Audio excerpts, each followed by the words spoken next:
Hi guys. How many times have you been married? How many times have you been dumped? Today I'm going to tell you a little bit about me. I'm not proud of my story.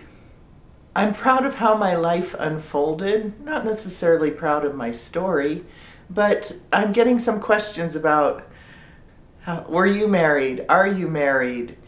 One of the comments was, just tell us you're happy alone and be done with it already. I am happy alone, but it takes work to be happy alone. And do I want to find love? It would be wonderful. It would be heavenly.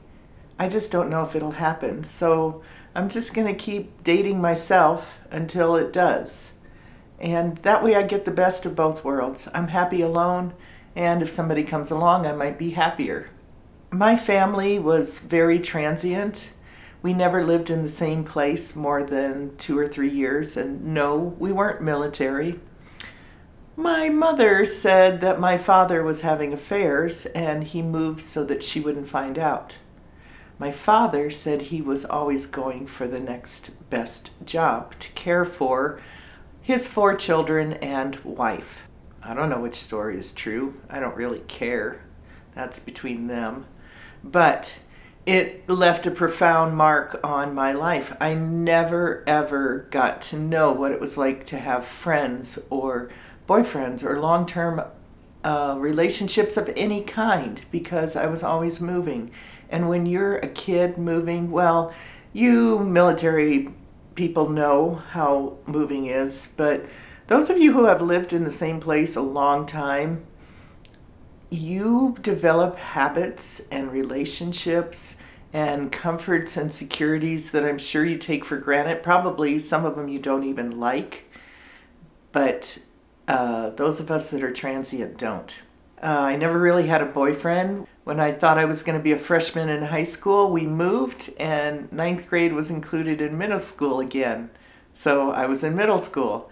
And then I was in the first year of high school there, and then we moved, and I was in another high school for my junior and senior year. So really, you know, my mother forced me to go to my proms. She said if I didn't find a date, she would make me go with my brother, and she was serious.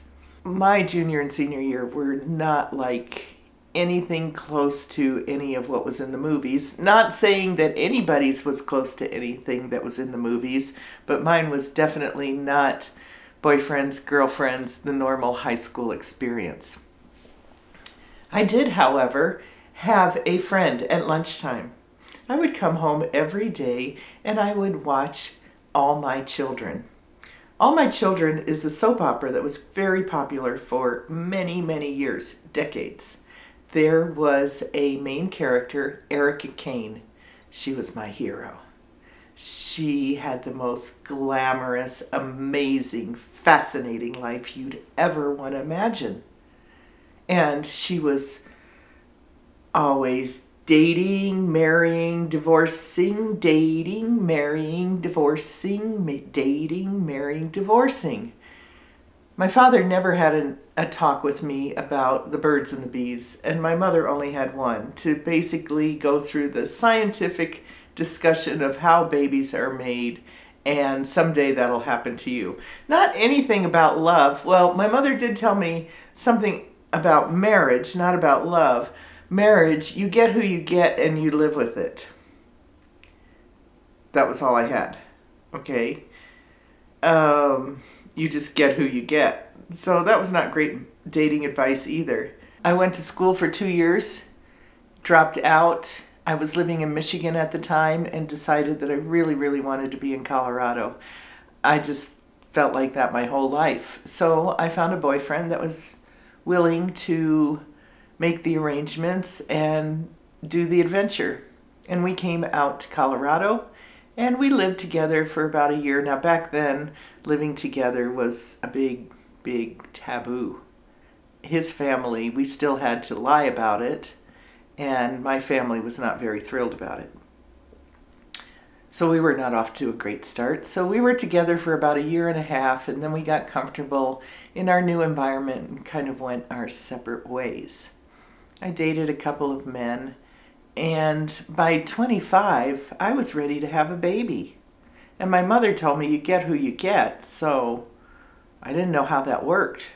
The other part of the story of me always wanting to be in Colorado was my dream was to grow up, marry a rancher, ride horses, and chase cows all day long, every day. So I met a cowboy and married him. And believe it or not, for his wedding present to me, he gave me a horse. Now that's not the unbelievable part.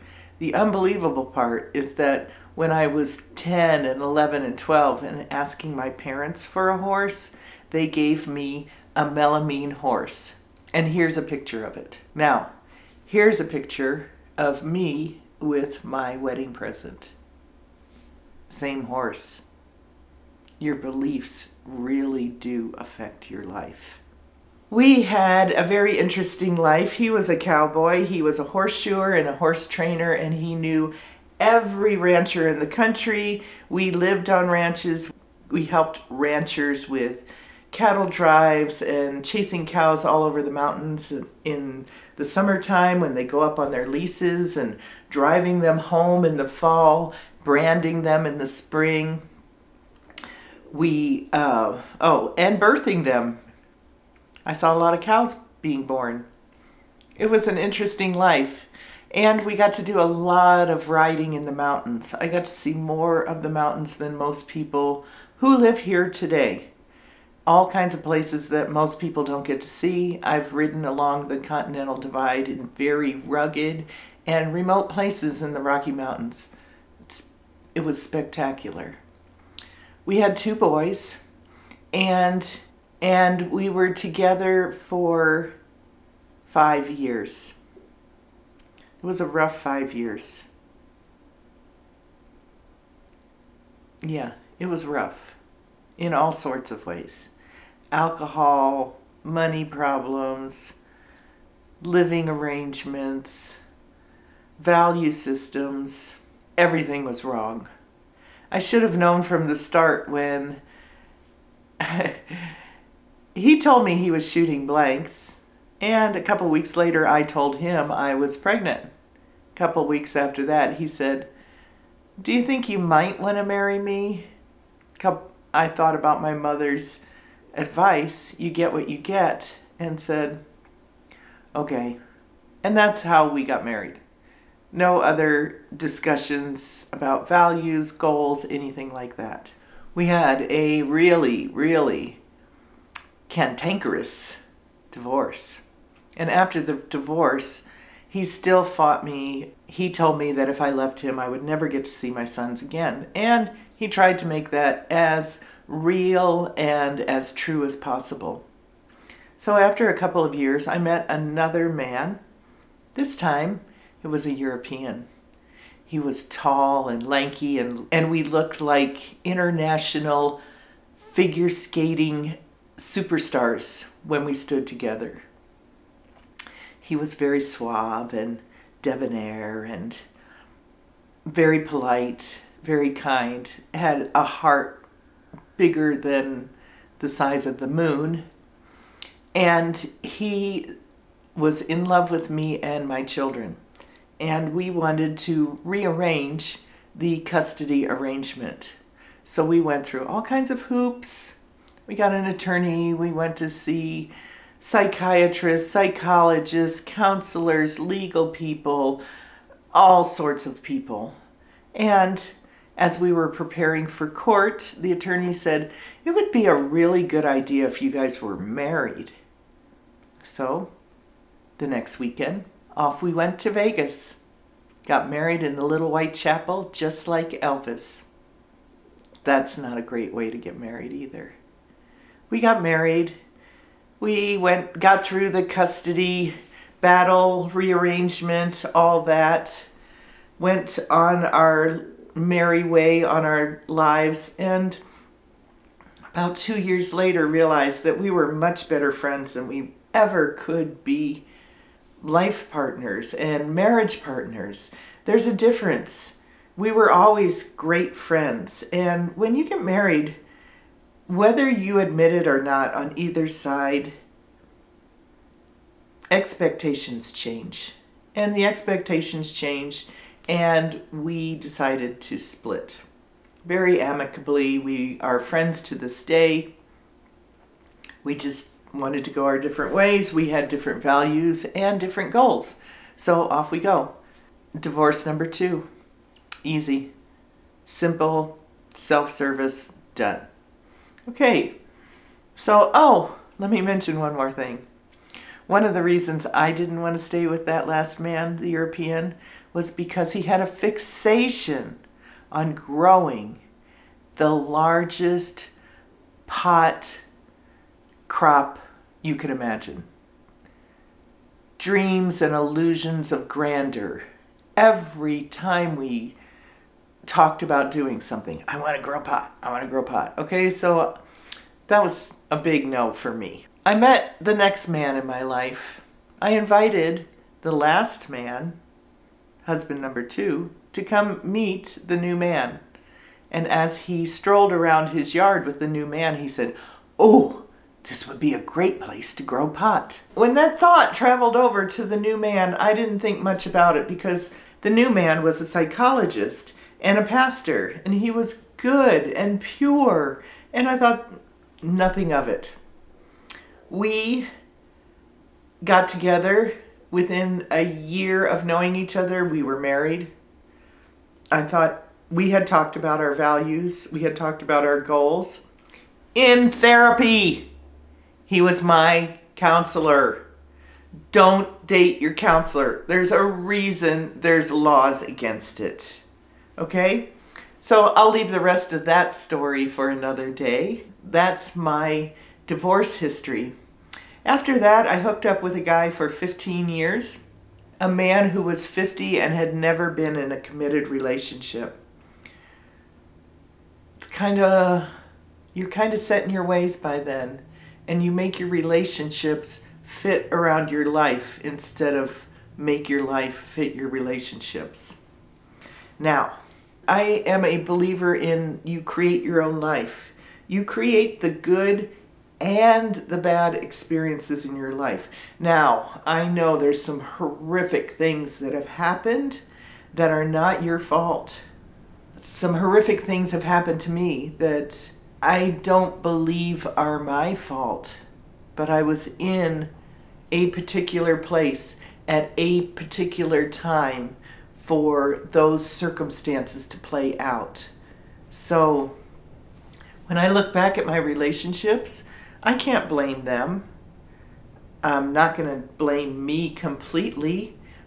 Both of us came together with the same wounds, the same trauma, the same love needs, the same desires in a partner, but we didn't have our picker fine-tuned.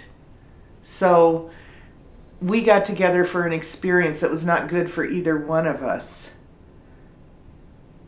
I'm not going to figure out who's to blame.